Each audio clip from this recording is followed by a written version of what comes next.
Unpaired, इसीलिए उसने कितने संयोजकता बनाई, 2। इस पे कितने थे, नाइट्रोजन पे 3 अनपेयर्ड इलेक्ट्रॉन, फिर इसने 3 बनाई, हाइड्रोजन पे 1 था और इसने 1 बनाई। ठीक है, तो इसके बाद हम स्टार्ट कर दूसरा देखते हैं। हमारा नेक्स्ट क्या है, इसको स्क्रीनशॉट ले लेना।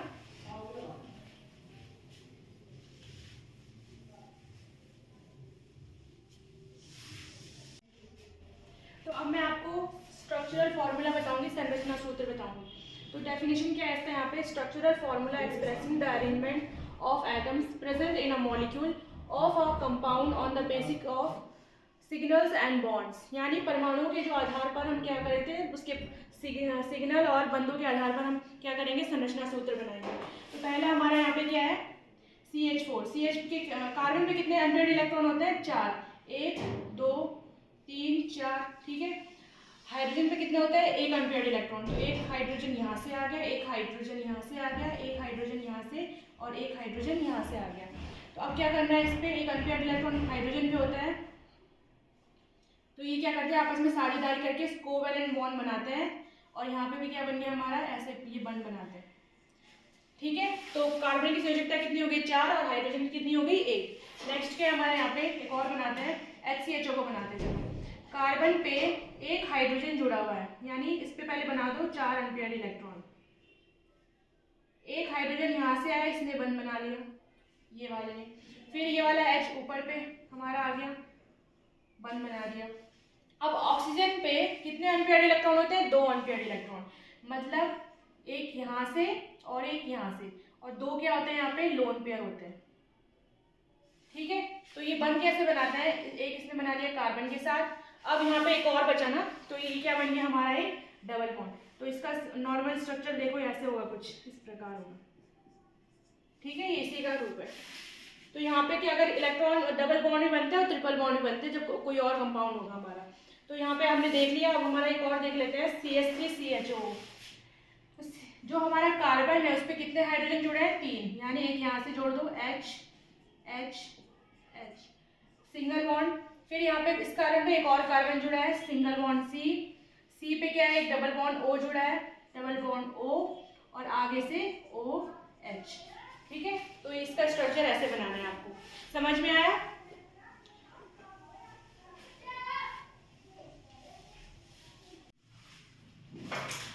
तो मैं आपको अब बताऊंगी टाइप्स ऑफ कोवैलेंट बॉन्ड की, जो हमारा सहसंयोजी बंध होता है वो कितने प्रकार का होता है। ये 2 प्रकार का होता है, सिग्मा बॉन्ड, पाई बॉन्ड। जो सिग्मा बॉन्ड होता है उसको हम इस स्ट्रक्चर साइन से डिनोट करते हैं, जो पाई बॉन्ड होता है उसको हम इससे डिनोट करते हैं। ठीक है, तो अब देखो, अब बताती हूँ मैं कि सिग्मा और पाई मतलब कैसे आपको पता चलेगा क्या होता है। तो मान लेते हैं हम यहाँ पे एक हमारा एक ए एलिमेंट है और एक यहाँ पे हमारा क्या है, बी एलिमेंट है। अगर इनके बीच सिंगल बॉन्ड है तो वो क्या होता है हमारा, सिग्मा। और अगर इसके बीच क्या आता है, डबल बॉन्ड आता है, तो वो एक हमारा क्या हो जाता है, सिग्मा, और दूसरा बॉन्ड क्या हो जाता है हमारा, पाई। ठीक है, इतना समझ आया। तो तीसरा हमारा देखो, अगर यहाँ पे एक ए एलिमेंट है, एक बी एलिमेंट है, और इनके बीच ट्रिपल बॉन्ड है, तो यहाँ पे हमारा क्या होगा, एक सिग्मा होगा और एक पाई होगा, 2 पाई होगा। ठीक है, ये 2 पाई होंगे और एक क्या होगा, सिग्मा होगा। एक मैं एग्जांपल देती हूँ, आप उससे मतलब समझ जाओगे, एक ही एग्जांपल में आप सब समझ जाओगे। तो देखते हैं हमारा एग्जांपल क्या है यहाँ पे, H सिंगल बॉन्ड C,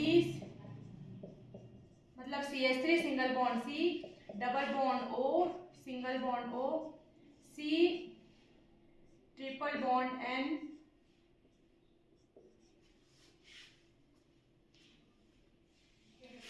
एक सेकंड सॉरी, यहाँ पे हमारा H आ गया, यहाँ से ट्रिपल बॉन्ड ये।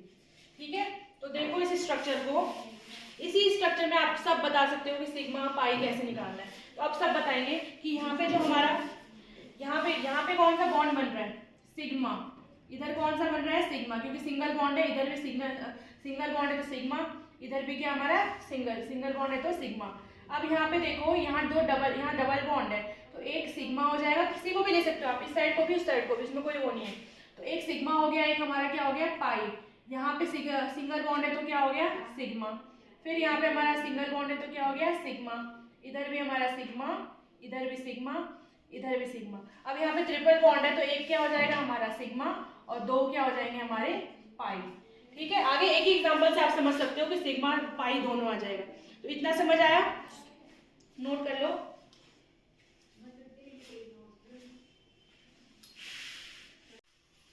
तो अब मैं आपको बताती हूँ डिग्री ऑफ कार्बन क्या होते हैं। तो ये कितने टाइप के होते हैं, 4 टाइप के होते हैं। Primary carbon, secondary carbon, tertiary carbon, quaternary carbon, यानी प्राथमिक, द्वितीयक, तृतीयक और चतुर्थ। तो जो प्राइमरी कार्बन होता है उसको हम 1 डिग्री को भी कहते हैं, जो सेकेंडरी होता है उसको 2 डिग्री कहते हैं, जो टर्शरी होता है उसको 3 डिग्री कार्बन कहते हैं, और जो क्वार्टनरी होता है उसको 4 डिग्री कार्बन कहते हैं। ठीक है, अब इसको समझो कि होता क्या है। प्राइमरी कार्बन मतलब वे कार्बन जिनसे केवल एक और कार्बन जुड़ा रहता है उसको हम क्या कहते हैं, प्राइमरी कार्बन। दूसरा क्या है, सेकेंडरी कार्बन, वे कार्बन जिनसे 2 कार्बन जुड़े रहते हैं, डायरेक्ट जुड़े रहते हैं, तो उसको क्या कहते हैं हम, सेकेंडरी कार्बन। टर्शरी कार्बन, वे कार्बन जिनसे 3 कार्बन जुड़े रहते हैं डायरेक्ट, उसे हम क्या कहते हैं, टर्शरी या 3 डिग्री कार्बन। क्वार्टनरी कार्बन, वे कार्बन जिनसे 4 कार्बन डायरेक्ट जुड़े रहते हैं, उसको हम क्या कहते हैं, 4 डिग्री कार्बन। अब मैं आपको इसमें भी एक ही एग्जांपल बताऊंगी, उससे आप समझ जाना कि पहले मैं आपको 1-2 एग्जांपल बता देती हूँ।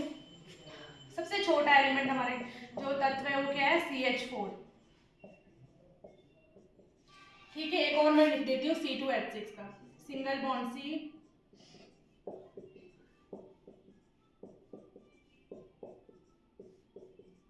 और काफी बच्चे कंफ्यूज हो जाते हैं कि इस कार्बन में से तो कोई कार्बन जुड़ा ही नहीं है, तो इसको भी हम क्या कहते हैं, 1 डिग्री कार्बन ही कहते हैं। अगर एक कार्बन से कोई और कार्बन नहीं जुड़ा है तो उसको हम क्या कहते हैं, 1 डिग्री कार्बन।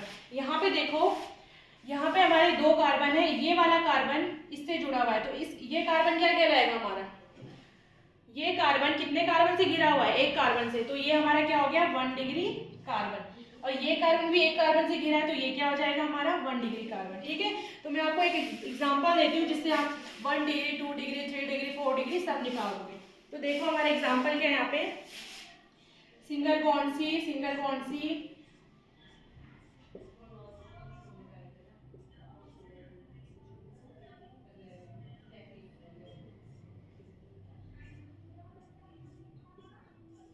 ये हमारा कंपाउंड है, इसमें हाइड्रोजन हिडन है। ठीक है, आप ऐसा मत कंफ्यूज मत हो जाना कि तो सिंगल ही बॉन्ड बना रहा है, कार्बन तो 4 बॉन्ड बनाता है। तो यहाँ पे जो हमारा हाइड्रोजन है वो क्या है, हिडन हो रखा है। तो देखो अब यहाँ पे हम इन चारों को इसमें देखते हैं। ये वाला कार्बन कितने कार्बन से घिरा हुआ है, सिर्फ एक से। अब ये वाला कार्बन इतने कार्बन से घिरा है, तो ऐसा मत समझना कि बहुत सारे कार्बन से घिर रखा है, सिर्फ डायरेक्ट जुड़ना चाहिए। ये कार्बन केवल इस कार्बन से डायरेक्ट जुड़ा हुआ है, सीधा जुड़ा हुआ है, तो ये क्या कहलाएगा हमारा, 1 डिग्री कार्बन। ये वाला कार्बन देखो, ये कार्बन कितने कार्बन से घिरा हुआ है, ये कार्बन एक इस वाले कार्बन से घिरा हुआ है और एक इस कार्बन से, तो ये क्या हो गया हमारा, 2 डिग्री कार्बन। ये वाला कार्बन देखो, एक इससे जुड़ा हुआ है, एक इससे और एक इससे डायरेक्ट जुड़ा हुआ है, तो ये क्या हो गया हमारा, 3 डिग्री। जल्दी बताओ। फिर ये वाला हमारा कार्बन है, ये भी कितने से जुड़ा हुआ है, 1 2 3, तो ये भी क्या हो गया हमारा, 3 डिग्री। ये वाला कार्बन इससे और इससे जुड़ा हुआ है डायरेक्ट, तो ये हो गया हमारा 2 डिग्री। ये वाला कार्बन 1 2 3, तो ये क्या हो गया हमारा, 3 से घिरा हुआ है, तो ये क्या हो गया हमारा, 3 डिग्री कार्बन। अब यहाँ पे नीचे आते हैं, ये वाला कार्बन इससे भी घिरा हुआ है, इससे भी घिरा हुआ है, इससे यानी 4 से, तो ये क्या हो गया हमारा, 4 डिग्री यानी क्वार्टनरी कार्बन। तो आया समझ। और ये वाला देखो, ये एक से घिरा हुआ है तो ये 1 डिग्री, ये भी एक से घिरा हुआ है तो 1 डिग्री, ये भी एक से घिरा हुआ है तो 1 डिग्री। आया समझ, बहुत इजी है, एक ही एग्जांपल में आप समझ जाओगे, 1 डिग्री, 2 डिग्री, 3 डिग्री, 4 डिग्री। ठीक है, कोई भी कंफ्यूजन है तो आप कमेंट बॉक्स में बताइएगा। ठीक है, और ये 10th 11th 12th सब में काम आएगा, इसलिए इसको पूरा देखना, स्किप बिल्कुल मत करना।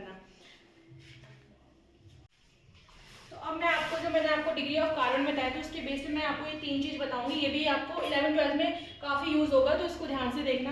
यहाँ पे हमारा पहले क्या है, डिग्री ऑफ अल्कोहल। इसमें क्या करेंगे हम, 1 डिग्री, 2 डिग्री, 3 डिग्री, 4 डिग्री तीनों देखेंगे।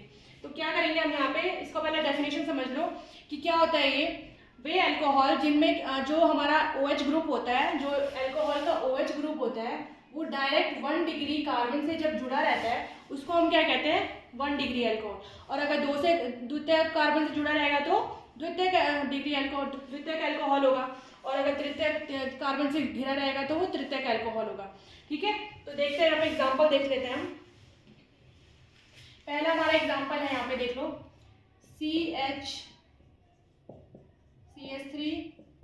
CH2 और या ये OH। ठीक है, तो ये OH डायरेक्ट किस कार्बन से घिरा हुआ है, ये 1 डिग्री है ना हमारा, है ना, क्योंकि ये वाला जो कार्बन है वो कितने कार्बन से घिरा है, एक कार्बन से घिरा है, तो ये क्या हो गया हमारा 1 डिग्री, और यही हमारा OH से अगर जुड़ा हुआ है तो वो क्या आ जाएगा 1 डिग्री अल्कोहल। वैसे ही हमारा द्वितीयक जैसे हमारा CH3,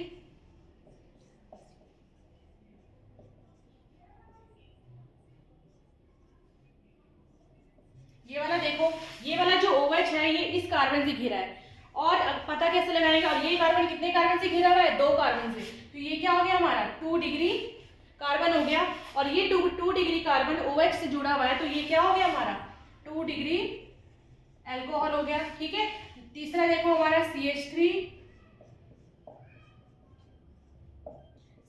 यहाँ से, और ये हमारा OH। ठीक है, तो जो ये OH है ये इस कार्बन से घिरा है। ठीक है, अब इसको पता लगाते हैं कि तृतीयक है कि नहीं है। ये कार्बन 1 2 3 कार्बन से घिरा हुआ है, तो ये 3 डिग्री कार्बन हो गया, और ये 3 डिग्री कार्बन OH से जुड़ा हुआ है, इसीलिए इसको क्या कहा हमने 3 डिग्री अल्कोहल का। आया समझ? वैसे ही सेम इसके साथ होगा, यहाँ पे भी वही होगा।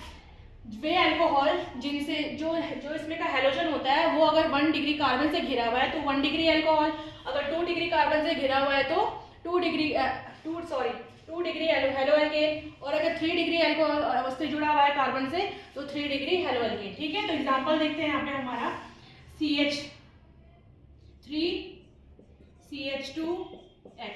ठीक है, तो ये जो हेलोजन है यानी fluorine, chlorine, bromine, iodine, halogen तो पता ही होगा आपको, तो जो ये X डिनोट करते हैं वो हेलोजन डिनोट करते हैं उसको। तो ये जो हेलोजन है इस कार्बन से घिरा हुआ है, ये एक कार्बन से घिरा है, तो ये हमारा क्या हो गया 1 डिग्री हेलो एल्केन हो गया। नेक्स्ट क्या है हमारा यहाँ पे CH3 ऊपर हमारा H आ गया, और यहाँ से X मान लो, कुछ भी मान सकते हैं, आयोडीन मान लो, फ्लोरीन, क्लोरीन, कुछ भी मान लो, मैंने मान लिया आयोडीन। ये आयोडीन इस कार्बन से घिरा हुआ है, ये 2 कार्बन से घिरा है, इसीलिए क्या हो गया हमारा 2 डिग्री हेलो एल्केन। नेक्स्ट क्या हमारा एक और एग्जांपल CH3, सिंपल एग्जांपल देना ताकि आप समझ जाओ। मैंने यहाँ पे अभी ले लिया ब्रोमीन, तो ये जो ब्रोमीन है ये इस कार्बन से जुड़ा हुआ है, ये कितने कार्बन से घिरा है 3 कार्बन से घिरा है, इसीलिए इसको हमने क्या कहा 3 डिग्री हेलो एल्केन। आया समझ? अब हमारा नेक्स्ट क्या है यहाँ पे डिग्री ऑफ एमाइन्स, ये थोड़ा अलग है इन दोनों से। इसमें क्या होगा वे नाइट्रोजन जो अगर एक कार्बन से घिरा है तो वो 1 डिग्री एमाइन्स हो जाएगा, 2 कार्बन से घिरा है तो 2 डिग्री एमाइन, और 3 कार्बन से घिरा हुआ नाइट्रोजन तो 3 डिग्री एमाइन। तो एग्जांपल इसका भी देख लो, जो हमारा कार्बन जो अल्काइल ग्रुप होता है उसको हम R से डिनोट करते हैं, तो इसको मैंने R लिख दिया और यहाँ पे N। ठीक है, नाइट्रोजन कितना बॉन्ड बनाता है बताया था मैंने, अनपेयर्ड इलेक्ट्रॉन इसके 3 होते हैं, तो ये कितने बंद बनाएगा 3 बंद बनाएगा, तो एक तो उसने R के साथ बना लिया, अल्काइल ग्रुप के साथ बना लिया, और एक यहाँ से हमारा H आ जाएगा जिसका कोई नहीं उसका हाइड्रोजन होता है। ठीक है, तो अब यहाँ पे हमारा क्या बन गया 1 डिग्री एमाइन हो गया। दूसरा हमारा यहाँ पे अगर 2 अल्काइल ग्रुप जुड़ा हुआ है किसी नाइट्रोजन से, ठीक है, तो ये क्या हो गया हमारा 2 डिग्री एमाइन। ठीक है, और अगर 3 अल्काइल ग्रुप जुड़ा हुआ है किसी नाइट्रोजन पे तो क्या हो गया वो हमारा 3 डिग्री एमाइन। ठीक है, कोई कंफ्यूजन तो नहीं है, अगर कंफ्यूजन होगी तो बता देना, ठीक है, कमेंट बॉक्स में मैं बता दूंगी। तो देखो ये हमारा आए समझ आपको, ये नोट कर लो।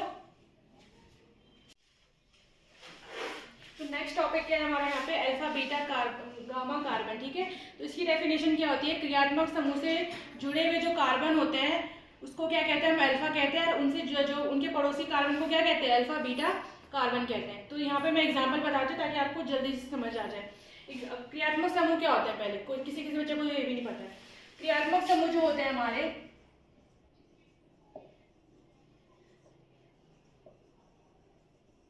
ये होते हैं हमारे OH, CH, बहुत सारे होते हैं, NH2, CHO, इनको क्या कहते हैं क्रियात्मक समूह। मतलब जो हाइड्रोकार्बन से थोड़े अलग होते हैं, थोड़े डिफरेंट होंगे, वो हमारे क्या कहलाते हैं फंक्शनल ग्रुप कहलाते हैं, क्रियात्मक समूह कहलाता है। तो वही कह रहा है कि जो क्रियात्मक समूह से जुड़े हुए कार्बन होते हैं उसको हम अल्फा कार्बन कहते हैं, और जो उनके पड़ोसी कार्बन होते हैं उनको अल्फा बीटा कहते हैं। तो एग्जाम्पल ले लेते हैं यहाँ पे हम हमारा CH3 CH2 CH3। ठीक है, अब देखो यहाँ पे तो कोई क्रियात्मक समूह नहीं है, सॉरी, यहाँ पे मैंने OH ले लिया मान। तो ये क्रियात्मक समूह से ये वाला कार्बन जुड़ा है, इसीलिए हमने इसको क्या कहा अल्फा कार्बन। इसके पड़ोसी कार्बन क्या कहलाएगा बीटा और उसका पड़ोसी कार्बन क्या कहलाएगा, गामा। यही करना है कि जो क्रियात्मक समूह से जो कार्बन जुड़ा रहेगा उसको हम अल्फा कहते हैं, उसके बगल वाले कार्बन को बीटा कहते हैं और उसके बगल वाले कार्बन को क्या कहते हैं, गामा कहते हैं। एक और एग्जांपल देख लेते हैं, CH3 CH2 CH CH3